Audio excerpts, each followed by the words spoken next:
कहानी की शुरुआत एक भागती हुई परछाई से होती है। धूल उड़ा रही बूटों की आवाजें, चीखते हुए आदेश और गोलियों की खनक। कुछ ही पलों में वो कैदी चारों तरफ से घिर चुका था। उसे घुटनों के बल बैठने को कहा गया। उसके सिर पर बंदूक टिकाई गई। चारों ओर सन्नाटा छा गया। ट्रिगर दबने ही वाला था, लेकिन ऐन वक्त पर कैप्टन रुक गया। अगला ही पल उस आदमी को घसीटते हुए कैंप की तरफ ले जाया जा रहा था। जैसे ही उसे जापानी कमांडर ईटो के सामने पेश किया गया, माहौल और भी भारी हो गया। ईटो की आंखों में कोई नरमी नहीं थी। बिना एक पल सोचे उसने अपने सैनिकों को सिर काटने का हुक्म दे दिया। जेम्स को कैंप से दूर एक वीरान जगह पर ले जाया गया। कैप्टन हिरानो ने उसे फिर घुटनों के बल बैठाया। जेम्स ने बिना किसी विरोध के जमीन को देखा। हिरानो ने अपनी तलवार निकाली, उसकी ठंडी धार जेम्स की गर्दन से लगाई और सही एंगल तलाशने लगा ताकि एक ही वार में काम तमाम हो जाए। तलवार हवा में उठी ही थी कि जेम्स अचानक पीछे हट गया। वार खाली गया। अगले ही पल गार्ड्स उस पर टूट पड़े, लेकिन जो हुआ उसने सबको चौंका दिया। जेम्स ने एक के बाद एक सबको गिरा दिया और अंत में हिरानो भी उसकी मार से नहीं बच सका। वो जान बचाने के लिए जंगल की ओर भागा, लेकिन जापानी सैनिकों ने उसका पीछा नहीं छोड़ा। घबराहट में वो उनके लगाए जाल में फंस गया। उसका चाकू नीचे गिर चुका था। निकलने का कोई रास्ता नहीं था। कुछ ही देर में उसे फिर पकड़ लिया गया और वापस कैंप लाया गया। उसे देखते ही कमांडर ईटो का चेहरा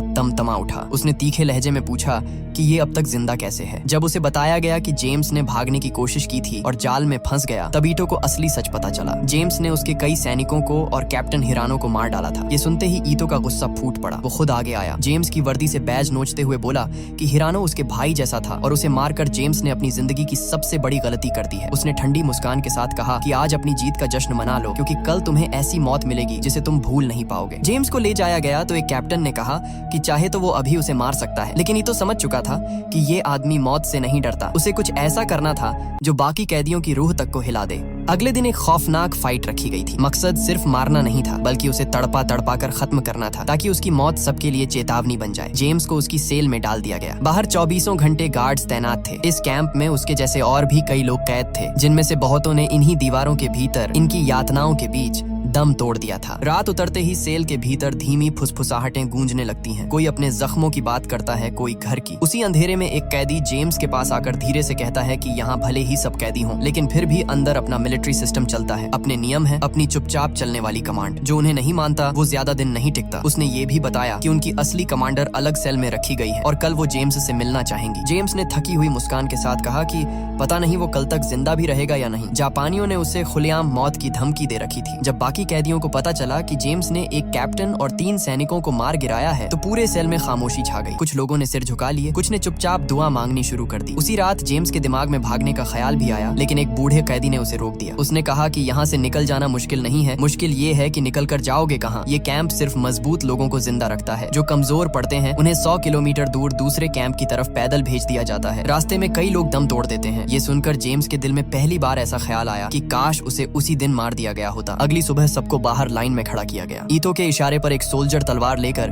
जेम्स के सामने आया। जेम्स को लगा अब खेल खत्म, लेकिन तलवार चलने की जगह उसके बंधन खोले गए। उसके बाद 3 और कैदियों को रिंग में धकेला गया। ईटो ने ऐलान किया कि ये लोग अपने सेल में खाना छुपाते हुए पकड़े गए थे और आज इनकी सजा सबके सामने दी जाएगी। फिर वो कुर्सी खींचकर ऐसे बैठ गया जैसे तमाशा देखने आया हो। 1 घंटी बजी और पीछे से एक भारी कद का फाइटर बाहर आया। उसे लोग मौत का सौदागर कहते थे। पहले तीनों कैदियों को उससे लड़ने को कहा गया। भागने का कोई रास्ता नहीं था। उनमें से एक ने हिम्मत करके वार किया, लेकिन सामने वाला सिर्फ एक घूंसे में उसे जमीन पर गिरा देता है। बाकी 2 भी ज्यादा देर नहीं टिक पाए। कुछ ही लम्हों में तीनों अधमरे हालत में जमीन पर पड़े थे। फिर ईटो की नजर जेम्स पर गई। उसने कहा कि अब तब तक लड़ा जाएगा जब तक एक ही जिंदा बचे। फाइटर आगे बढ़ा, शायद जेम्स को कमजोर समझकर, लेकिन जैसे ही उसने हाथ उठाया, जेम्स का घूंसा बिजली की तरह पड़ा। एक ही वार में वो लड़खड़ा कर गिर गया। जेम्स ने उसे उठने का मौका भी नहीं दिया। दूसरा घूंसा सीधे उसके सिर पर पड़ा और सब कुछ वहीं खत्म हो गया। उनका सबसे खतरनाक फाइटर जमीन पर बेहरकत पड़ा था। कुछ पल तक कोई सांस भी नहीं ले पाया। ईटो का चेहरा गुस्से से तमा उठा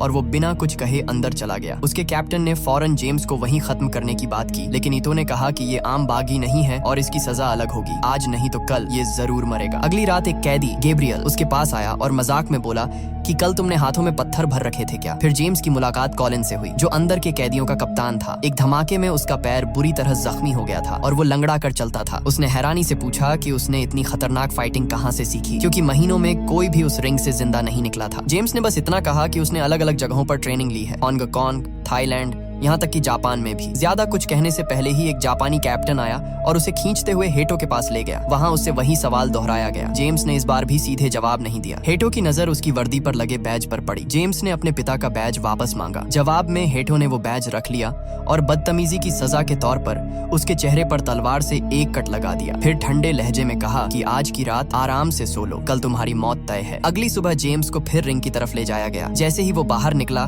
कैदियों की भीड़ में हलचल मच गई। कुछ लोग उसका नाम पुकारने लगे, लेकिन ये जो फाइट होने वाली थी वो पहले जैसी नहीं थी। आज उसके सामने एक नहीं कई फाइटर खड़े थे। सबको एक साथ उतरना था। घंटी बजते ही सब उस पर टूट पड़े, लेकिन जेम्स पूरी तैयारी के साथ आया था। उसके वार तेज और सटीक थे। एक एक करके लोग गिरते गए। कुछ तो इतने बुरी तरह टूटे कि रिंग छोड़कर भागने लगे, लेकिन जेम्स उन्हें भी खींचकर वापस लाया और लड़ाई खत्म की। आखिर में उसने एक फाइटर की गर्दन पकड़ ली। उसकी सांसें टूटने लगीं। चारों तरफ सन्नाटा था। वो आदमी जापानी था, लेकिन कोई उसकी मदद के लिए आगे नहीं आया। कुछ सेकंड बाद जेम्स ने उसे छोड़ दिया। उसने उसे जिंदा छोड़ दिया। ये हार ईतो के लिए एक और तमाचा थी। उससे भी ज्यादा खतरनाक बात ये थी कि जेम्स बाकी कैदियों को उम्मीद दे रहा था, और ये उम्मीद इस कैंप के लिए जहर जैसी थी। कॉलिन ने उससे पूछा कि उसने उसे मारा क्यों नहीं। जेम्स ने कहा कि वो लोग बस हुक्म मान रहे थे, वो भी हमारी तरह जीना चाहते हैं। उसी वक्त सबने देखा कि ईतो हारने वाले सोल्जरों को गोली मारने का आदेश दे देता है। इससे साफ हो गया कि उसके लिए किसी की जान की कोई कीमत नहीं थी। गैब्रियल ने धीरे से कहा कि एक हफ्ते में उन्हें दूसरे कैंप भेज दिया जाएगा, शायद वहाँ हालात बेहतर हों। लेकिन कॉलिन जानता था कि असली सच क्या है। रास्ते में ही आधे से ज्यादा कैदी खत्म कर दिए जाते थे, खासकर वो जो चल भी नहीं सकते थे। जेम्स ने कहा कि उन्हें एक रेडियो चाहिए। अगर उनकी आर्मी अब भी कोस्ट पर है तो संपर्क करने का एक ही तरीका है। रेडियो एक गार्ड के पास था जो टावर पर तैनात रहता था। अगले दिन कुछ कैदियों ने जानबूझकर झगड़ा खड़ा किया। गार्ड्स नीचे दौड़ पड़े। उसी अफरा तफरी में जेम्स टावर पर चढ़ गया और रेडियो निकाल लिया। गार्ड्स ने हवा में गोलियां चलाकर सबको काबू में किया,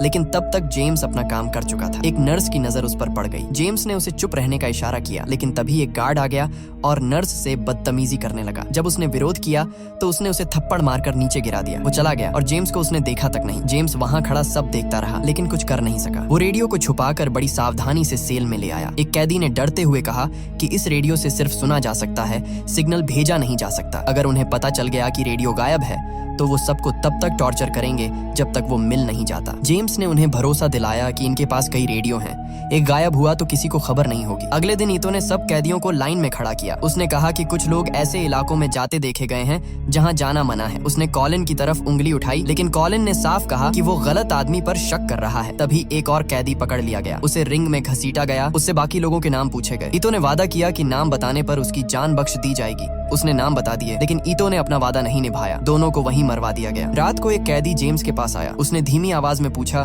कि क्या वो उन लोगों को जानता था और क्या उसे बाहर निकलने का रास्ता पता है। उसे डर था कि कहीं जेम्स भी धोखा न दे दे। काफी देर की चुप्पी के बाद सबकी गुजारिश पर उसने एक ब्लाइंड स्पॉट का जिक्र किया, जहाँ से बिना नजर में आए बाहर निकला जा सकता था। उसी रात जेम्स चुपचाप सेल से निकला। हाथ में रेडियो, सामने घना जंगल और हर कदम पर पकड़े जाने का डर। वो काफी दूर तक चलता रहा। जब उसने रेडियो ऑन किया तो उसमें कुछ आवाजें उभर आईं। लोग नवाजो भाषा में बात कर रहे थे। शब्द समझ में नहीं आ रहे थे, लेकिन आवाजें साफ बता रही थीं कि अमेरिकन यूनिट बहुत पास है। इसी दौरान कैंप में एक सोल्जर चेकिंग के लिए सेल में पहुंचा। सब अपनी अपनी जगहों पर लेटे थे। जब उसने जेम्स की चारपाई की चादर उठाई तो नीचे सिर्फ खाली बोरियां मिली। जेम्स वहां नहीं था। अजीब बात ये थी कि वो सोल्जर बिना कोई शोर मचाए चुपचाप वापस चला गया। कुछ देर बाद जेम्स लौट आया। अगले दिन कॉलिन और गैब्रियल फिर उसके साथ बैठे। जेम्स ने बताया कि अमेरिकन पास ही हैं और रेडियो पर जो बातचीत हो रही थी वो नवाजो कोर्ट में थी। उसे शब्दों का मतलब नहीं पता था, लेकिन उसके पास बाहर निकलने का एक रास्ता था। उसने कहा कि यहाँ लाते वक्त उसने एक ग्लाइडर देखा था। कॉलिन ने बताया कि वो बिना मोटर का है और उड़ नहीं सकता। जेम्स ने समझाया कि वो आम ग्लाइडर नहीं है, उसमें एक खास हुक लगा है ताकि कोई दूसरा प्लेन उसे खींचकर ऊपर ले जा सके। अगर कोई पायलट अपना प्लेन काफी नीचे ला सके और हम हुक लगा दें तो वो हमें उसी ग्लाइडर के साथ बाहर खींच सकता है। गैब्रियल ने कहा कि अगर सब कुछ सही नहीं रहा तो कनेक्शन ही नहीं बन पाएगा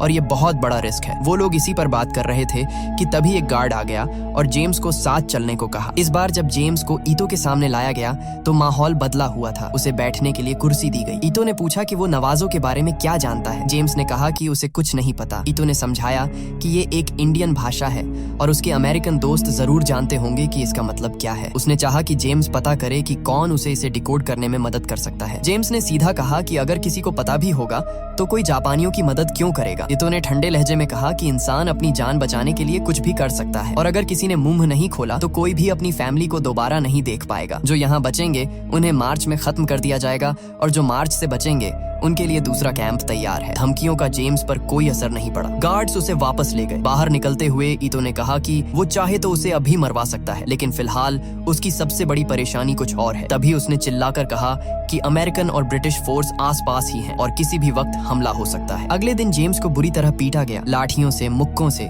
जब तक उसका शरीर जवाब देने लगा। उसमें ताकत लगभग खत्म हो चुकी थी, लेकिन यही बात खत्म नहीं हुई। उसी हालत में उसे फिर रिंग में उतारा गया। उन्होंने ये सोचकर गलती कर दी कि वो टूट चुका है। जैसे ही उसके हाथ खोले गए, जेम्स घायल शेर की तरह उन पर टूट पड़ा। इस बार उसने किसी पर रहम नहीं किया। कुछ ही देर में कई सोल्जर जमीन पर पड़े कराह रहे थे और कुछ शायद दोबारा खड़े भी नहीं हो पाए। कैप्टन गुस्से में अपने आदमियों पर चिल्लाया कि सब के सब कायर हैं। एक कैदी से हार गए। उसने ईतो से तुरंत उसे मारने का हुक्म देने को कहा, लेकिन ईतो ने जानबूझकर आदेश नहीं दिया। अपनी हार और बेइज्जती से बौखलाकर उसने कुछ कैदियों को वहीं गोली मरवा दिया और गुस्से में कैंप के अंदर लौट गया। जेम्स अपनी चोटों की वजह से बेहोश हो गया था। जब आंख खुली तो वो खुद को मेडिकल कैंप में पाता है। उसका इलाज हो चुका था, पट्टियां बंधी थीं और बिस्तर के पास एक नर्स तैनात थी। वो वही लड़की थी जिसे उसने पहले देखा था। उसका नाम थेरेसा था और वो भी उसी तरह एक कैदी थी जैसे वो खुद। थेरेसा ने धीरे से बताया कि ईतो की रातों की नींद उड़ चुकी है। उसे लग रहा है कि किसी भी वक्त हमला हो सकता है और अगर ऐसा हुआ तो वो किसी को जिंदा नहीं छोड़ेगा। उसी रात ईतो जेम्स से मिलने आता है। वो कहता है कि तुम अच्छे फाइटर हो, लेकिन अभी तुम्हें कई लड़ाइयां लड़नी है। आज आराम कर लो, कल तुम्हारी मौत तय है। जेम्स थकी हुई आवाज में हंस देता है। कहता है कि ये बात वो अब तक 3 बार सुन चुका है। अगर मारना ही है तो ये तमाशा क्यों? सबको मुझसे लड़वाओगे तो एक दिन सब खत्म हो जाएंगे और आखिर में सिर्फ तुम बचोगे। फिर क्या करोगे? मुझसे लड़ोगे? ये तो कोई जवाब नहीं देता और चुपचाप चला जाता है। कुछ दिन बाद जेम्स वापस अपने साथियों के पास लाया जाता है।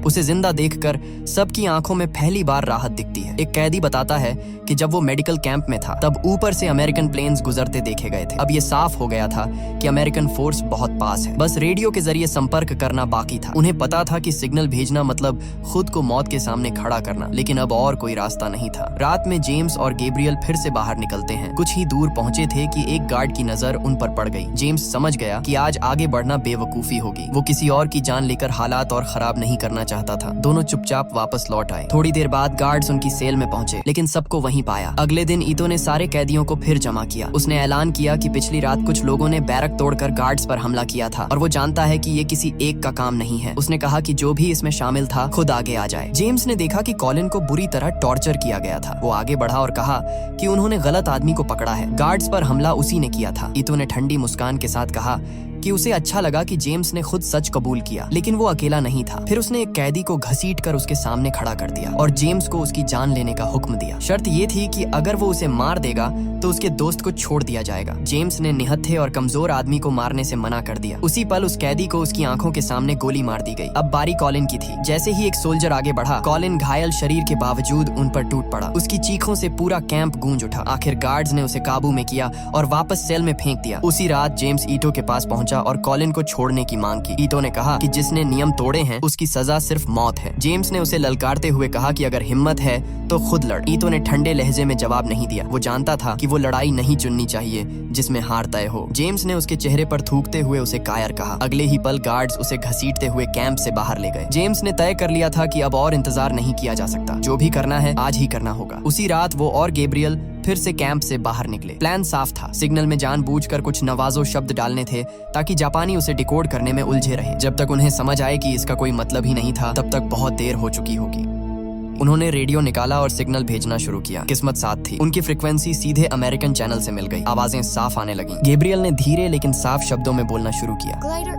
No motor east 27 degree. सामने से जवाब आया, कॉपी दैट। बीच बीच में वो कुछ ऐसे शब्द भी डालते रहे जिनका कोई मतलब नहीं था ताकि मैसेज और उलझ जाए। गैब्रियल को डर लग रहा था कि कहीं ज्यादा उलझाकर वो अपने ही लोगों को कंफ्यूज न कर दें, लेकिन जेम्स ने भरोसा दिलाया कि अमेरिकन समझ जाएंगे। उन्हें पता है कि ये सिग्नल कितनी मुश्किल से भेजा गया है। काम खत्म होते ही दोनों वापस कैंप की तरफ लौटे, लेकिन जैसे ही सेल के पास पहुंचे उन्हें कुछ अजीब लगा। अंदर कोई नहीं था। तभी अचानक गार्ड्स ने घेर लिया और दोनों को मारकर बेहोश कर दिया। जब जेम्स की आंख खुली तो पूरी जगह थर्रा रही थी। आसमान से बम गिर रहे थे। अमेरिकन फोर्स कैंप पर हमला कर चुकी थी। हर तरफ आग, धुआं और चीखें थीं। जापानी सैनिक कैदियों को मारते हुए भागने की तैयारी में थे। थेरेसा दौड़ कर आई और उसके हाथ खोलते हुए बोली, कि उसके पकड़े जाने के बाद ही हमला शुरू हो गया था। ईतो पूरी तरह पागल हो चुका है और जो सामने आ रहा है उसे मार रहा है। जेम्स बाहर निकला तो पूरा कैंप तबाही का मंजर बना हुआ था। कुछ कैदी भागने की कोशिश कर रहे थे लेकिन उन्हें गोली मार दी गई। तभी ऊपर से एक बम गिरा और उन गार्ड्स के टुकड़े हवा में उछल गए। जेम्स टावर की तरफ भागा लेकिन रास्ते में और गार्ड्स थे। थेरेसा और उसकी दोस्त आगे आईं। उन्होंने पेट दर्द का बहाना किया